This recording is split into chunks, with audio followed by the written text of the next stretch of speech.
오늘은 이사야서 51장에서 53장까지의 말씀을 나눕니다. 51장은 이 고난 가운데 있는 백성들에게 심판을 받아 고난 가운데 있는 백성들에게 절대 낭망하거나 쓰러지지 말라는 위로의 메시지를 담고 있습니다. 그래서 1절부터 이 8절까지는 그들을 구원하실 하나님의 약속에 대해서 이야기를 하고 있죠. 우리 3절의 말씀을 같이 함께 읽겠습니다. 나 여호와가 시온의 모든 황폐한 곳들을 위로하여 그 사막을 에덴 같게 그 광야를 여호와의 동산 같게 하였나니 그 가운데에 기뻐함과 즐거움과 감사함과 창화하는 소리가 있으리라. 여호와께서 시온의 모든 황폐한 곳을 위로하시겠다, 그렇게 말씀을 합니다. 여기서 이 위로하겠다라는 그 뜻에 담긴 이 원어적인 어근을 보면 숨을 깊이 들이쉬다라는 그 어근의 뜻을 가지고 있습니다. 하나님의 감정과 그리고 슬픔과 동정과 같은 속성을 인간적으로 이제 표현하는 단어인 것이죠. 이스라엘을 정말 따뜻하게 위로하신 하나님의 그 감정과 숨결을 이 위로 속에서 너희가 느낄 수 있다라는 그런 의미입니다. 그렇게 여러분, 위로를 전하고 싶은 백성들에게 4절에 내 백성이여 내게 주의하라, 내 나라여 내게 귀를 기울이라, 그러면서 9절부터 16절까지 이 위로하신 하나님에 대해서 자세하게 말씀하십니다. 그리고 17절부터 23절까지는 이 구원의 약속을 바라보면서 그들로 하여금 각성하고 회개할 것을 요구하고 계신 것이죠. 우리 17절 말씀도 같이 함께 보시겠습니다. 여호와의 손에서 그의 분노의 잔을 마신 예루살렘이여 깰지어다 깰지어다 일어설지어다 네가 이미 비틀거름치게 하는 큰 잔을 마셔 다 비웠도다. 지금 바벨론에 의해서 그들은 큰 잔을 다 비웠습니다. 진노의 잔을 마신 예루살렘을 향해서 이제는 깨어나라, 그렇게 외치고 있습니다. 정신 차리고 이제라도 죄에서 돌이켜 의로운 자리에 서라 라는 간곡한 요청인 것입니다. 여러분, 오늘도 하나님께서는 우리에게 이 구원을 약속하시고 회복을 우리 가운데 이루어 가시는 분이시지만, 그렇다고 우리가 그냥 넋놓고 살아도 된다라는 의미는 전혀 아닙니다. 그 회복을 바라보면서 이제 너희가 정신을 차리고 주님의 뜻을 들으라는 것이죠. 그런 하나님의 음성 앞에 우리가 모두 오늘도 순종하는 믿음의 백성들이 다 되시길 주의 이름으로 축복합니다. 우리 52장으로 가시면 이 52장의 첫 부분인 1절부터 6절까지는 이 속량의 말씀들이 기록되어져 있습니다. 여러분, 속량이 무엇이죠? 이 노예나 포로를 돈 주고 사서 그들에게 이제 자유를 주는 것을 이제 속량한다, 그렇게 이야기할 수 있죠. 여러분, 그들은 이 우상을 숭배하고 그리고 이방의 풍습을 따라서 온갖 죄악 가운데 살아갑니다. 그런데 그 죄가 그냥 보통 지은 죄가 아니라 관영하였다, 그렇게 이야기를 하죠. 여러분, 풍선이 여러분 이렇게 불다가 보면 부풀어 올라서 어느 정도 한계에 이르면 풍선이 더 견디지 못하고 터지듯이 그들의 죄가 너무 꽉 차서 한계치에 도달했다는 것을 표현한 단어가 이제 관영하였다라는 단어입니다. 그들은 망하고 바벨론의 포로로 잡혀갑니다. 그러나 하나님께서는 예루살렘을 거룩한 성이다, 그렇게 부르시면서 그들을 절대 포기하지 않습니다. 그러면서 그들에게 뭐라고 이야기하죠? 힘을 내라, 아름다운 옷을 입으라, 내 목의 줄을 스스로 풀라, 이런 말씀들을 하십니다. 그리고 그들을 속량하시겠다는 약속을 합니다. 우리 3절의 말씀도 같이 보시겠습니다. 여호와께서 이와 같이 말씀하시되 너희가 값없이 팔렸으니 돈 없이 속량되리라.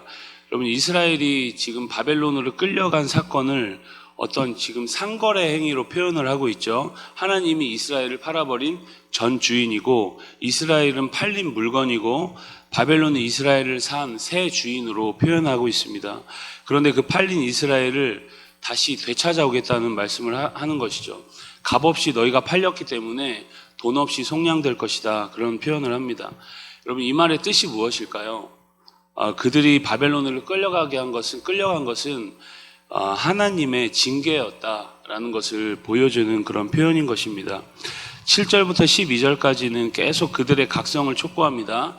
그러면서 그들에게 이루어질 그 구원의 날을 눈으로 볼 수 있는 언어로 표현하죠. 우리 7절도 같이 함께 읽겠습니다. 좋은 소식을 전하며 평화를 공포하며 복된 좋은 소식을 가져오며 구원을 공포하며 시온을 향하여 이르기를 내 하나님이 통치하신다 하는 자의 산을 넘는 발이 어찌 그리 아름다운가. 산을 넘는 자의 발이 통치하는 자가 있다는 그 소식을 전하는 그 발이, 산을 넘는 자의 발이 어찌 그리 아름다운가. 우리가 아주 유명하게 외우기도 하고 전도할 때 많이 쓰는 그 구절이기도 합니다. 여기서 산을 넘는 자의 그 발이 아름답다, 그렇게 이야기를 하죠.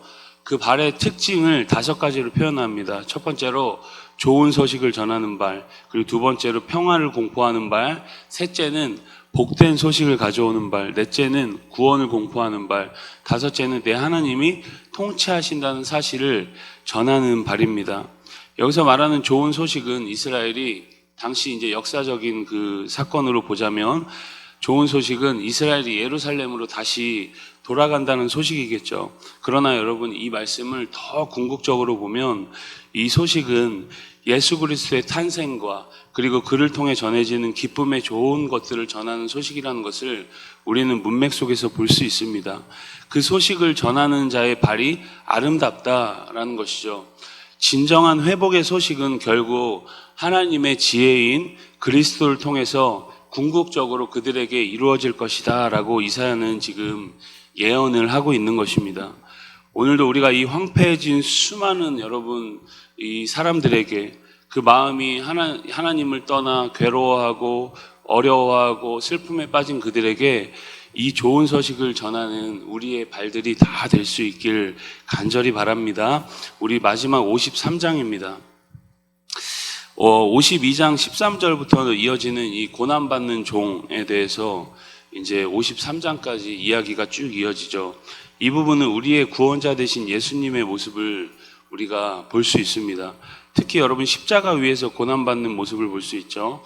복음서 속에 나타난 예수님의 모습을 그대로 이 53장에서 볼 수 있습니다. 구약 예언의 가장 핵심 중에 핵심이 바로 이 이사야서 53장에 들어 있습니다. 우리 1절로 3절까지 말씀을 같이 함께 읽겠습니다. 우리가 전한 것을 누가 믿었느냐? 여호와의 팔이 누구에게 나타났느냐? 그는 주 앞에서 자라나기를 연한 순 같고 마른 땅에서 나온 뿌리 같아서 고운 모양도 없고 풍채도 없은즉 우리가 보기에 흠모할 만한 아름다운 것이 없도다. 그는 멸시를 받아 사람들에게 버림받았으며 강고를 많이 겪었으며 질고를 아는 자라. 마치 사람들이 그에게서 얼굴을 가리는 것 같이 멸시를 당하였고 우리도 그를 귀히 여기지 아니하였도다. 이스라엘 백성들은 메시아에 대해서 이야기를 나누고 그분이 오신다는 소식을 그들 속에서 그들도 다 알고 있었습니다. 그런데 실제 그 예수님이 왔을 때 그들은 잘 믿지 못했습니다. 그래서 1절에 보면 하나님의 능력이 그들에게 잘 나타나지 않았다는 것이죠. 왜 그들은 그것을 그간 그렇게 기다렸던 메시아를 잘 믿지 못했을까요? 그의 모습이 너무 초라했기 때문입니다. 연한 순 같고 마른 땅에서 나오는 뿌리 같아서 고운 모양도 없고 풍채도 없다. 우리가 보기에 흠모할 만한 아름다운 것이 없다라는 것이죠.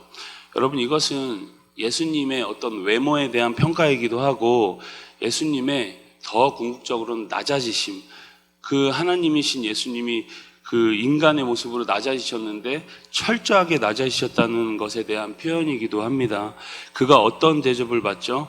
멸시를 받아서 사람들에게 버림받고 강고를 겪고 질고를 당하였다는 것입니다. 그러나 여러분, 이런 고난받는 종의 모습이 바로 이사야를 통해 예언된 이 예수님의 모습이었다라는 것이죠. 그 초라한 모습으로 우리에게 하신 일이 뭐죠? 우리 4절로 6절까지의 말씀도 같이 보시겠습니다. 그는 실로 우리의 질고를 지고 우리의 슬픔을 당하였거늘 우리는 생각하기를 그는 징벌을 받아 하나님께 맞으며 고난을 당한다 하였노라. 그가 찔림은 우리의 허물 때문이요 그가 상함은 우리의 죄악 때문이라. 그가 징계를 받았으므로 우리는 평안을 누리고 그가 채찍에 맞음으로 우리는 나음을 받았도다. 우리는 다 양 같아서 그릇 행하여 각기 제 길로 갔거늘 여호와께서는 우리의 모든 죄악을 그에게 담당시키셨도다. 아멘. 우리의 질고, 우리의 슬픔, 우리의 허물, 우리의 죄악을 그분께서 다 지셨다는 것입니다. 여러분, 의술이 아무리 발달해도 우리의 전 인격적인 병을 다 고칠 수는 없습니다. 여러분, 우리의 슬픔을 누가 고칠 수 있겠습니까? 아무리 여러분 심리학이 발달하고 상담학이 발달해도 우리의 죄책을 누가 감당할 수 있겠습니까? 이미 여러분 우리 가운데 심각하게 오염되어 버린 우리의 영혼을 바꿀 수 있는 것은 아무것도 없습니다. 그분이 여러분 친히 각기 제 길로 가는 어리석은 양 같은 우리를 구원하셨다라는 것입니다. 7절부터 9절까지는 여러분 메시아가 어떤 자세로 고난을 당하셨는지에 대해서 증거하고 있습니다. 도살당할 양같이 아무런 저항도 하지 않는 순종의 모습을 그리고 있죠. 그리고 그 고난의 결과를 10절로 12절까지 증거합니다. 예수님이 속건제물로 드려져서 다른 생명을 살려냈다는 것입니다. 여러분, 속건제물이 뭐죠? 보상하는 제사죠. 예수님이 보상제물로 드려지고 그것이 씨가 되어서 다른 생명을 살려내게 되었다라는 것입니다. 여러분, 오늘 우리가 이 53장의 말씀을 깊이 묵상하면서 하나님의 그 사랑을 우리 마음 가운데 깊이 다시 한번 되새기는 은혜의 날이 다 되시길 주의 이름으로 간절히 소망합니다. 우리 이사야서 51장에서 53장까지의 말씀을 경청합니다. 주의 말씀은 내 발의 등이요 내 길의 빛이니이다.